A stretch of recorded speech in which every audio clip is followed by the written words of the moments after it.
श्रीगुरुचरणकमलेभ्यो नत्वा सरस्वतीं देवीं शुद्धां पुण्यां करुण्यां पाणिनीयं प्रवेशाय देखो, हम लोग कृदंत प्रकरण का अध्ययन करने जा रहे हैं। कृदंत मतलब क्या होता है? तो कुछ प्रत्यय हैं जिन प्रत्ययों की कृत संज्ञा होती है। वे कृत संज्ञक प्रत्यय जिसके अंत में आ जाते हैं उस शब्द को कृदंत शब्द कहते हैं। तो जो कृदंत प्रकरण है उसको तीन भाग में बांटा गया है, और तीन क्या एक कहें तो चार भाग में बांटा गया है। तो कृदंत प्रकरण का जो पूर्व भाग है, सबसे पहला एक प्रकरण है, उसका नाम है कृत्य प्रक्रिया। इसके बाद एक दूसरा प्रकरण आएगा पूर्व कृदंत प्रकरणम।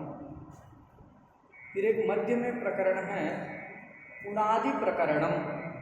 तो उणादि जो प्रत्यय होते हैं वे भी कृत प्रत्यय के अंतर्गत ही आते हैं, और बाद में उत्तर कृदंत प्रकरण। तो इस प्रकार चार भागों में उसका विभाजन किया गया है, ये कहा जा सकता है। कौन कौन? कृत्य प्रक्रिया, पूर्व कृदंत प्रकरणम, उणादि प्रकरणम और उत्तर कृदंत प्रकरणम। उनमें सबसे पहला प्रकरण है कृत्य प्रक्रिया। तो इसी प्रकरण का हम लोग अध्ययन करेंगे। इस प्रकरण में हम ऐसे कृत प्रत्ययों को पढ़ेंगे जिन कृत प्रत्ययों का नाम हो जाता है कृत्य। क्या नाम होता है? कृत्य। तो कृत ही प्रत्यय हैं, उन्हीं का नाम जो है, कुछ कृत प्रत्यय बहुत सारे कृत प्रत्यय हैं। उन बहुत सारे में से 7 प्रत्ययों का नाम होता है कृत्य। क्या नाम होता है? कृत्य। तो इस कृत्य प्रक्रिया प्रकरण में 7 प्रत्ययों का अध्ययन हम लोग करेंगे। वे 7 प्रत्यय कौन से हैं? तो तव्यत प्रत्यय है, तव्य प्रत्यय है, अनियर प्रत्यय है, केलिमर है, यत है, अण्यत है, क्यप है, और कितने 7 हो गए ना? ये 7 प्रत्यय हैं। तो 7 प्रत्ययों का अध्ययन इस प्रकरण में हम करेंगे। एक तालिका चाहे तो आप याद कर लें कि वो 7 प्रत्यय कौन कौन से हैं। तो सूत्र है, तो कारिका है तव्यंच,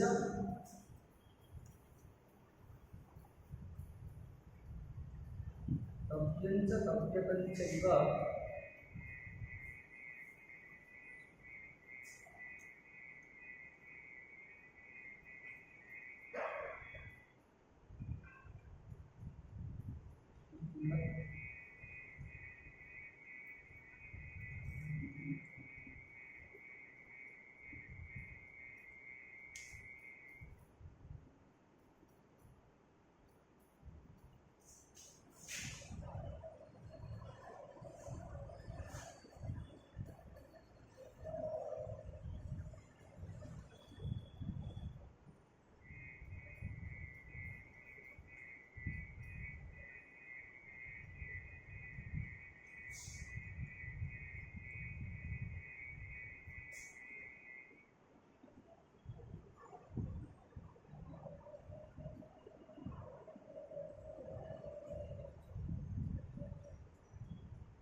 ये एक कारिका है।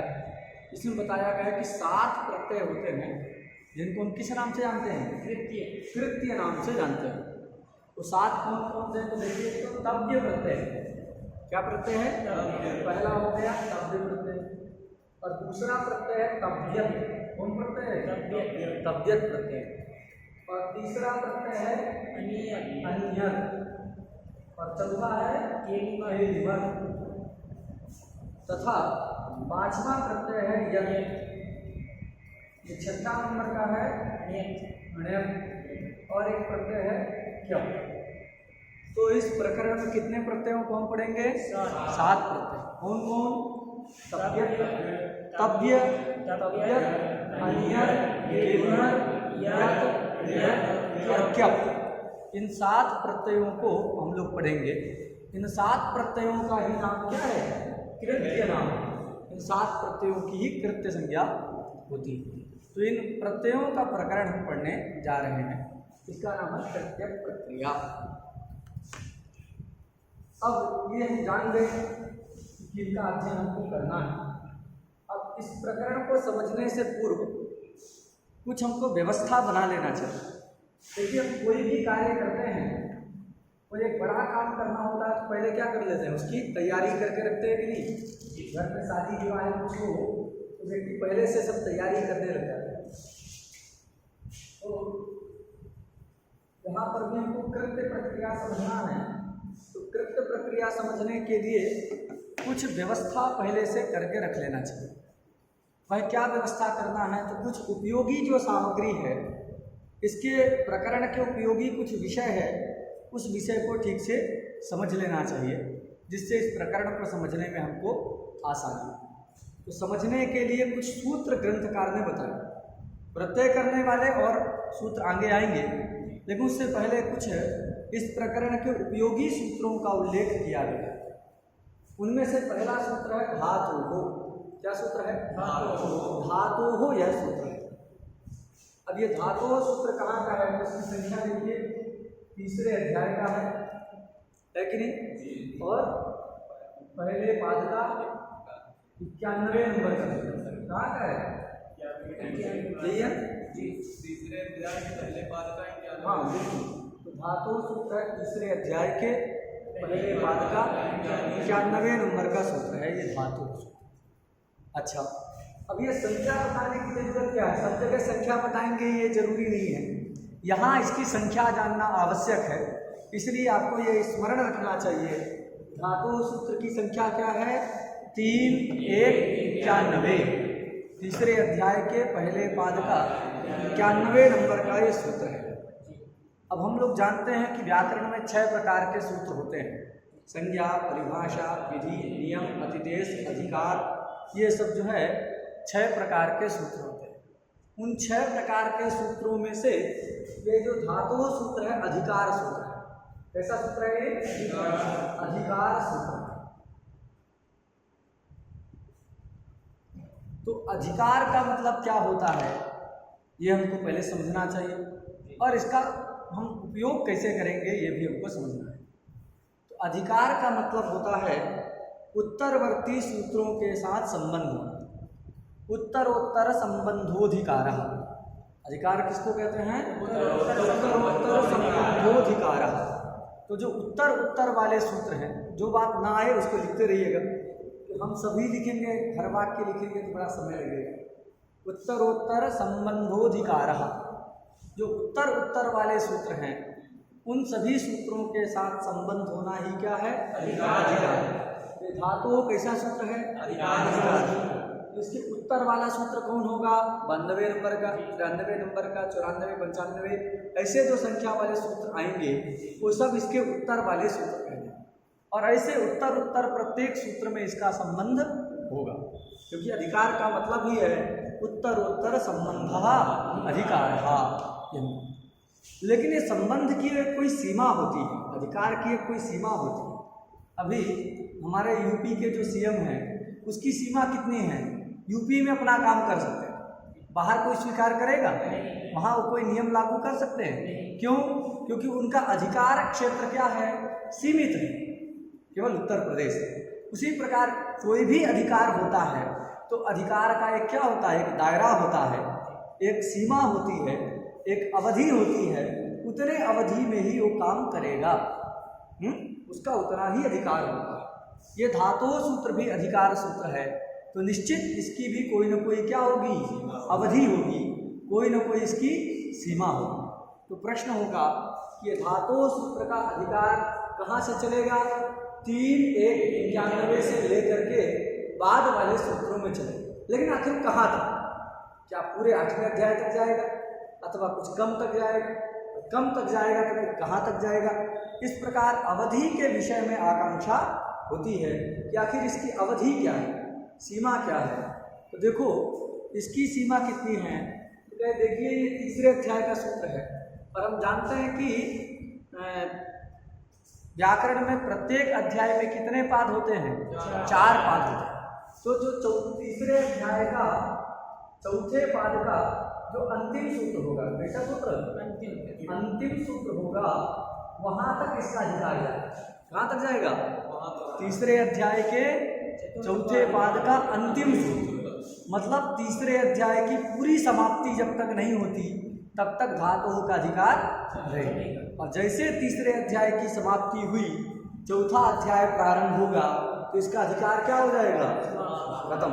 आप जाते हैं कई जगह तो लिखा रहता है, अभी जाएंगे इधर, वाराणसी की सीमा समाप्त, ऐसा रहता है कि नहीं रहता, यूपी की सीमा समाप्त। उसी प्रकार इसका अधिकार कहाँ तक है, तीसरे अध्याय के चौथे पाद के अंतिम सूत्र।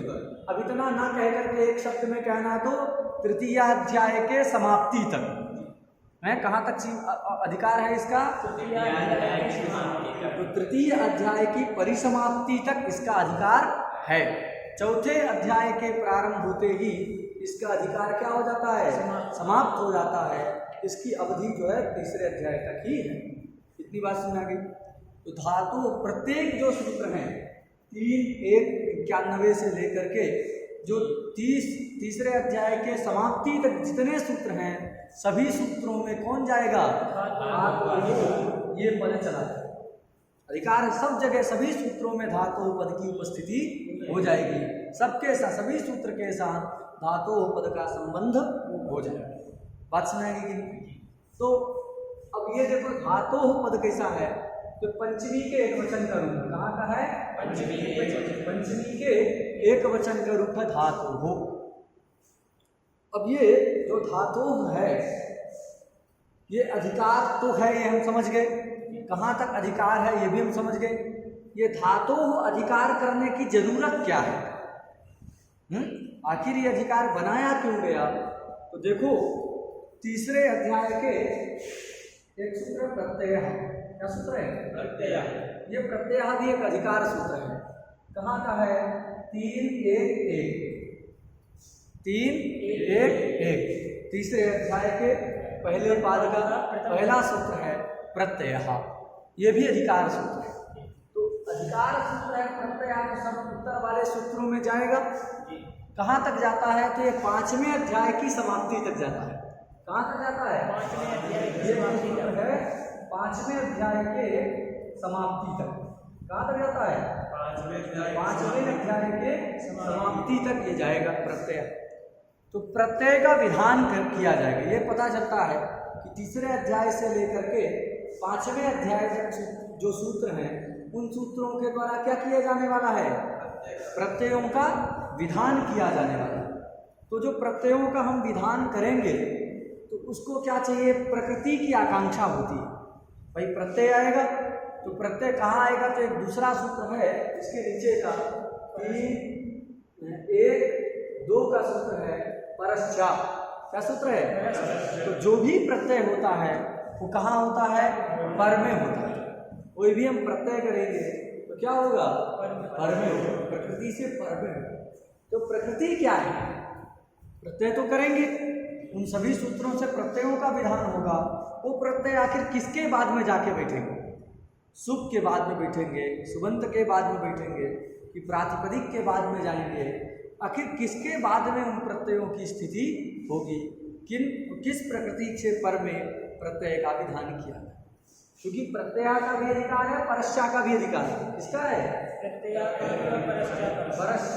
प्रत्यय परश्चा 2 सूत्र हैं, और दोनों सूत्रों का अधिकार कहाँ तक है, 5वें अध्याय की समाप्ति तक। कहाँ तक है, तीसरे अध्याय के आरंभ से लेकर, क्योंकि तो पहला सूत्र है, तो तीसरे अध्याय के आरंभ से लेकर के 5वें अध्याय की परिसमाप्ति तक प्रत्यय और परश्चा का अधिकार है। जिससे ये समझ में आता है कि जो प्रत्यय होते हैं वह पर में होते हैं। तो प्रश्न होगा कि आखिर प्रत्यय किसके पर में होंगे। बहुत सारे प्रत्ययों का विधान किया गया है। इन्हीं के ये 3 से लेकर 5 के अंतर्गत सुख प्रत्ययों का भी विधान है, तद्धित प्रत्ययों का भी विधान है, स्त्री प्रत्ययों का भी विधान है, तिंग प्रत्ययों का भी विधान है। तो जितने भी प्रत्यय हैं व्याकरण में, जितने भी प्रत्यय हैं, सभी प्रत्ययों का उल्लेख कहाँ किया गया है? 3 अध्याय से लेके 5 अध्याय के बीच में, 3 से लेके 5 के मध्य में ही सभी प्रत्ययों का उल्लेख किया गया है, प्रत्यय विधायक सूत्रों को रखा गया।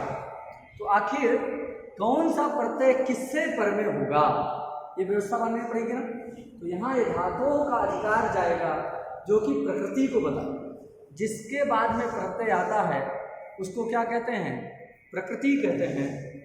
तो ये जो प्रत्यय है किसके बाद में आएंगे? तो ये धातु के बाद में आएंगे। किसके बाद आएंगे? ये बताए। तो आगे चौथे अध्याय जब पढ़ेंगे इसी का अष्टाध्यायी का चौथे अध्याय का दूसरा सूत्र है सौजस बहुच्छष्टाभ्याम तो चौथा अध्याय के पहले पाद का दूसरा सूत्र। तो उससे हम क्या देख रहे हैं कि स्वादि प्रत्ययों का विधान किया है। तीसरा सूत्र है स्त्रियाम। तो फिर वहाँ से ज्ञाप अजाद्य तष्टाप इत्यादि से लेकर के स्त्री प्रत्ययों का विधान किया। तो जो सुख प्रत्यय हैं और जो स्त्री प्रत्यय हैं वो प्रातिपदिक के बाद में आते हैं। वहाँ ज्ञाप प्रातिपदिकाद का अधिकार चलता है। तो वो सब प्रत्यय किसके पर में आते हैं? प्रातिपदिक के पर में आते हैं। जो स्वादि प्रत्यय हैं सौज समुत इत्यादि, तथा जो स्त्री प्रत्यय हैं वे किसके बाद में आते हैं? प्रातिपदिक के बाद में आते हैं। तो ये कृत प्रत्यय किसके बाद में आएंगे? तो हमने सूत्र पढ़ लिया धातु हो प्रत्यय। यहाँ परस्या भी जाएगा इधर अधिकार, क्योंकि 5वें तक है तो तीसरे में भी रहेगा ही। तो प्रत्यय पर में होगा, लेकिन किससे पर में होगा? तो ये प्रकृति पहुंच जाएगा धातु हो, कहेगा धातु हो परे प्रत्ययाः स्युः। तो प्रत्यय है किसके पर में होंगे? धातु के पर में। कौन से प्रत्यय? जो कृत प्रत्यय मतलब जो यहाँ से लेकर 3:1:91 से लेकर के तीसरे अध्याय की समाप्ति तक जो प्रत्यय, सारे प्रत्यय की बात नहीं है, क्योंकि अभी हमने बताया कि चौथे अध्याय वाले जो प्रत्यय हैं तो चौथे अध्याय के शुरुआत में स्वादि प्रत्यय है, सौजस्मूढ़ सूत्र है। फिर तुरंत बाद में स्त्री प्रत्यय, और स्त्री प्रत्यय से ही फिर चालू हो जाता है तद्धित प्रत्यय। तो वो सब प्रत्यय धातु से पर में नहीं होते। कौन से प्रत्यय धातु के पर में होंगे? तो धातुओं के अधिकार में जिनका विधान किया गया। किनका? धातुओं के अधिकार में जिनका विधान किया गया है। तो धातुओं का अधिकार 3:1:91 से आरंभ होकर के तीसरे अध्याय की समाप्ति तक है। इसके मध्य में जितने भी सूत्र पठित हैं उन सूत्रों के द्वारा जिस किसी प्रत्यय का विधान होगा वो सारे के सारे प्रत्यय किससे पर में होंगे? धातु से पर में होंगे। बात समझ आ गया? तो ये अवधि क्यों बताने की जरूरत है? तो प्रकृति को बताने की, क्योंकि प्रत्यय आएगा तो किससे पर में प्रत्यय करना है, ये अवधि को उसकी क्या मतलब प्रकृति को बताने के लिए धातुओं का अधिकार आवश्यक है। तो इससे यह पता चलता है कि धातुओं का अधिकार 3:1:91 से आरंभ होता है, और इस धातु के अधिकार में अंतिम तक है तीसरे अध्याय के। तो धातु के अधिकार में जितने भी प्रत्ययों का विधान किया गया है सारे के सारे प्रत्यय धातु से पर में होंगे। बात समझ गया? वो सारे कृत संज्ञक होंगे जरूरी नहीं। कृत संज्ञा होने के लिए, कृत संज्ञा होने के लिए आगे क्या नियम है हम बताएंगे, लेकिन ये निश्चित है कि धातुओं के अधिकार में जिन भी प्रत्ययों का विधान किया गया है वो सारे के सारे प्रत्यय धातु के पर में होंगे। बात समझ आ गई? तो देखो वहाँ क्या लिखते हैं वृत्ति में, तृतीयाध्याय समाप्ते है ये प्रत्ययाः ते धातोः परे स्युः। अर्थ स्पष्ट है। तृतीयाध्याय समाप्ते है, तृतीयाध्याय के समाप्ति तक। ठीक है, मतलब पहले नहीं, ये थोड़ा पहले हो जाए, पूरा अंतिम तक। ये आ लगा है ना, आ का अर्थ क्या है? अभिविधि। आ का अर्थ क्या है यहाँ? अभिविधि। तो आ का 2 अर्थ प्रसिद्ध है, कहीं तो मर्यादा में होता है और कहीं अभिविधि में होता है। किसमें होता है? मर्यादा में और अभिविधि। अंतर क्या है? जब मर्यादा में रहेगा तो उसको छोड़ कर, तेन बिना मर्यादा। मर्यादा किसको कहते हैं? तेन बिना मर्यादा। और तत्सहितो अभिविधि।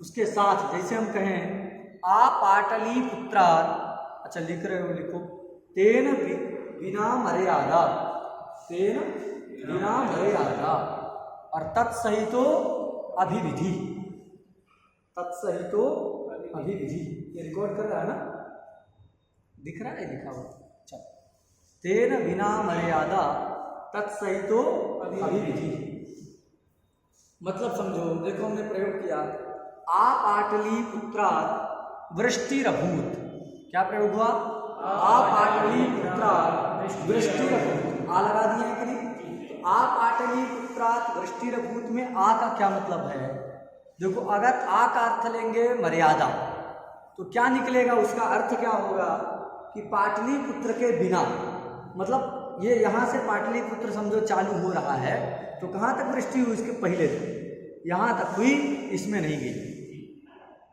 समझ में आ गया, उसको छोड़ करके ये कब निकलेगा, जब आ का अर्थ क्या मानेंगे, मर्यादा, तेन बिना, तो पाटलिपुत्र के बिना वृष्टि हुई, मतलब उसको छोड़ करके वृष्टि हुई, समझ आ गया, आ पाटलिपुत्रात् वृष्टिरभूत, मतलब पाटलिपुत्र से पहले तक हुई, पाटलिपुत्र में बारिश नहीं, और वहीं आ का अर्थ क्या ले लिया जाए, अभिविधि ले लिया जाए, वाक्य वही रहेगा, है आ पाटलिपुत्रात् वृष्टिरभूत, तो तत्सहित है, तत्सहितः अभिविधि, तो मतलब क्या निकलेगा कि पूरे पाटलिपुत्र तक बारिश हुई है, उसके सहित, पाटलिपुत्र के सहित वृष्टि हुई, मतलब पाटलिपुत्र तक हुई, पाटलिपुत्र, ये पाटलिपुत्र है तो इसके बाहर नहीं, बात समझ आ गया, अंतर समझना है कि नहीं, आम का मर्यादा और अभिविधि मानने में बहुत अंतर होता है, तो मर्यादा मानेंगे तो छूट जाएगा, जिसके पास आ लगा, जैसे आ पाटलिपुत्रात्, तो मर्यादा मानेंगे तो पाटलिपुत्र को छोड़ के उसके पहले तक, और अभिविधि मानेंगे तो पाटलिपुत्र तक, मतलब उसको लेकर उसके सहित, तो ये अंतर होता है। यहाँ आ तृतीयाध्याय लिखा है, आ का अर्थ क्या मानेंगे, अभिविधि, तृतीय अध्याय को छोड़ना नहीं है, आ तृतीयाध्याय मतलब पूरे तृतीयाध्याय की समाप्ति तक, तो तृतीयाध्याय की समाप्ति तक ये प्रत्यय, जिन भी प्रत्ययों का विधान किया गया है, क्योंकि वहां धातुओं का अधिकार है, तो सारे के सारे प्रत्यय धातु से पर में ही होंगे, समझा गया, आ तृतीयाध्याय समाप्ते है, ये प्रत्ययाः विहिताः ते धातोः परे स्युः, वो सब धातु से पर में ही हों, ऐसी जो है एक व्यवस्था ग्रंथकार ने बताई, एकदम स्पष्ट हो गया विषय। अच्छा, अब ये जो देखो बता रहे हैं, तो ये धातुओं का अधिकार समझ आ गया। अब एक कृत संज्ञक होती है, क्या संज्ञा होती है, कृत संज्ञक, ये कृत है और यहाँ कृत्य है, ये जो कृत्य है वो कृत के अंतर्गत आता है। अरे होता है ना, एक यूपी है, फिर यूपी के अंदर बनारस, चंदौली, ये सब कई सारे जिले आ गए कि नहीं आ गए, उसी प्रकार एक व्यापक संज्ञा, जैसे उत्तर प्रदेश एक बड़ी संज्ञा है, और उसके अंतर्गत बहुत बहुत छोटे छोटे जो है जिले आ रहे हैं, बहुत सारे जिले के अंदर भी तहसील आ रहे हैं। वैसे ही एक बड़ी संज्ञा क्या है, ये कितनी बड़ी, कौन संज्ञा है, बड़ी कृत संज्ञा है, और इस कृत के अंतर्गत इतना समझ जाओ कौन संज्ञा होगी, कृत्य संज्ञा। तो जो कृत्य है वो भी कृत कहलाएगा। अरे जो बनारस में रह रहा है वो यूपी में रह रहा है कि नहीं रह रहा है, जो बनारस में है वो यूपी में तो है ही, तो जो कृत संज्ञक है वो जो है कृत्य संज्ञक भी नहीं, क्या, जो कृत्य संज्ञक है वो कृत संज्ञक भी है, मतलब जो बनारस में है वो तो यूपी में है ही, क्योंकि बनारस तो उसका छोटा सा भाग है। उसी प्रकार जो कृत्य संज्ञक है, सात जो अभी हमने पढ़ा, तो जो कृत्य संज्ञक हैं वो सब कृत संज्ञक होते हैं, और जो कृत संज्ञक होंगे वो सारे कृत संज्ञक होना जरूरी नहीं। अरे जो अभी वहाँ रह रहा है आपके, क्या कोई दूसरा जिला बोलो, चंदौली में, आजमगढ़ में रह रहा है, तो बनारस में नहीं है कि है, बनारस में तो नहीं है लेकिन यूपी में है। इसी प्रकार ये समझना है कि कृत जो संज्ञा है ये व्यापक संज्ञा है, अधिक की रहती है, और उन्हीं के अंतर्गत जो सात प्रत्यय आ जाते हैं उनका एक नाम क्या हो जाता है, कृत्य भी हो जाता है, और कृत भी नाम रहेगा। बात सुना गया। अब ये कृत संज्ञा होती किससे, भाई ये जो बड़ी संज्ञा है कृत संज्ञा, तो कृत संज्ञा करने वाला सूत्र क्या है, तो एक सूत्र है कृदतिं। क्या सूत्र है? कृदति। कृदतिं। क्या सूत्र है? कृदति। कृदतिं। ये एक सूत्र है जो कि क्या करता है? कृत संज्ञा। क्या करता है ये? कृत संज्ञा करने वाला सूत्र है कृदतिं। कृदतिं सूत्र में कितने पद दिख रहे हैं? दो पद। दो पद कौन कौन? कृत और अतिं। कृत है और दूसरा अतिं। अतिं है। ठीक है ना? दो पद, कृत है और अतिं। अतिं मतलब क्या होता है? तिंग से भिन्न। अतिंग मतलब नथिंग इति अतिंग, मतलब तिंग से भिन्न। तो जो तिंग से भिन्न हो, अब तिंग से भिन्न कहेंगे तो बहुत सारे हो गए। ये हमारा ये जो क्या कहते हैं इसको, मार्कर, तो ये मार्कर कृत से भिन्न है, मतलब तिंग से भिन्न है कि नहीं? तो ये कृत है। ये डेस्टर जो है तिंग से भिन्न है कि नहीं? ये भी भिन्न है। तो तिंग से भिन्न तो बहुत सारे मिल जाएंगे।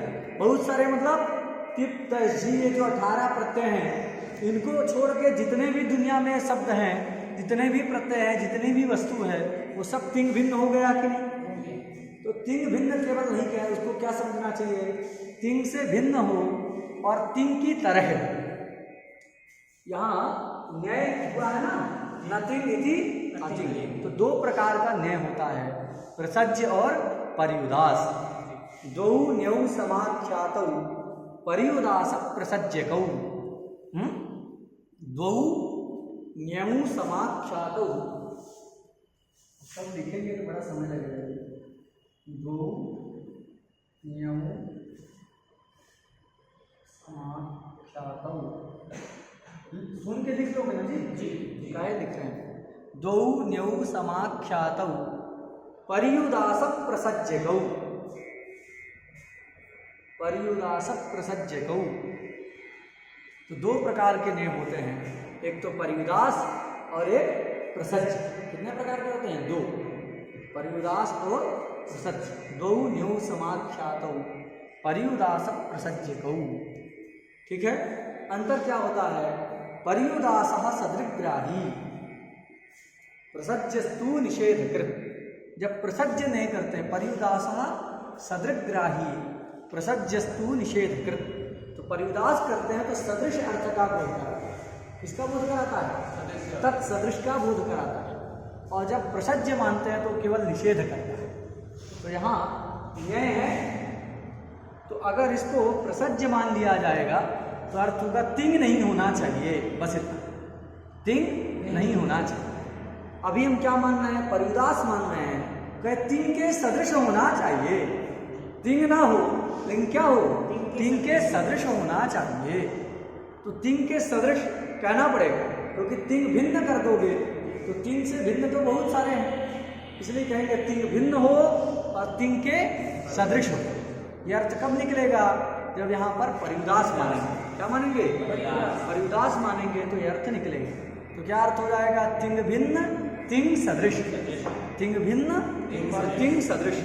अब सादृश्य कैसे लेना है? तो सादृश्य कहेंगे, बताओ तिंग प्रत्यय का विधान किससे होता है? धातु से। किससे विधान होता है? तिप्त जीव इत्यादि जो तिंग प्रत्यय हैं वो धातु के बाद में ही आते हैं, तो धातु से विधान होता है। तो यही कहना पड़ेगा कि जो क्या हो, तिंग से भिन्न हो लेकिन तिंग की तरह धातु से जिसका विधान हो रहा हो। क्या होना चाहिए? तिंग से भिन्न हो और तिंग के सदृश धातु से विहित हो। क्या हो? तिंग से भिन्न हो और तिंग के सदृश धातु से विहित हो। विहित मतलब उससे आए हो। ऐसे जो प्रत्यय हैं उन प्रत्ययों को क्या संज्ञा होगी? बात सुना गया? अब देखो स्वौजस मौट सब प्रत्यय हैं, तो स्वौजस सु औजस अम औजस ये जो प्रत्यय हैं ये सब तिंग से भिन्न है कि नहीं है? हैं। लेकिन इनकी कृत संज्ञा होगी? नहीं हो। क्यों? क्योंकि हमने कह दिया है कि धातु से विहित भी होना चाहिए, लेकिन ये धातु से विहित नहीं है तो प्रातिपदिक से आते हैं। स्त्री प्रत्यय होते हैं टाप डाप चाप गीप गीस गीन ऊम ती। कितने प्रत्यय हैं? 8 स्त्री प्रत्यय हैं 8। तो ये स्त्री प्रत्यय जो है वो भी प्रत्यय है कि नहीं है? और तिंग से भिन्न है कि नहीं? अरे तिंग मतलब 18, इनसे भिन्न है तो इनकी कृत संज्ञा होगी नहीं होगी। क्यों? क्योंकि प्रातिपदिक से आते हैं, हमने क्या रख दिया है, धातु से आना चाहिए कि तिंग से भिन्न हो और तिंग के सदृश धातु से विहित हो।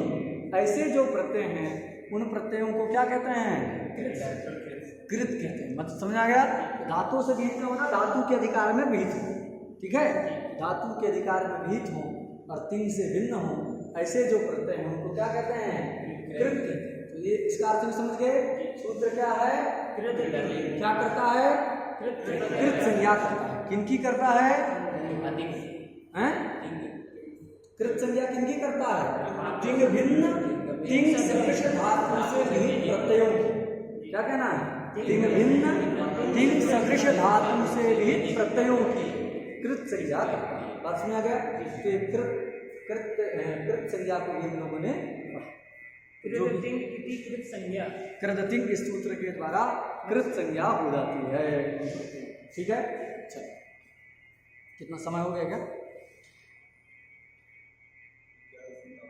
चलो बस।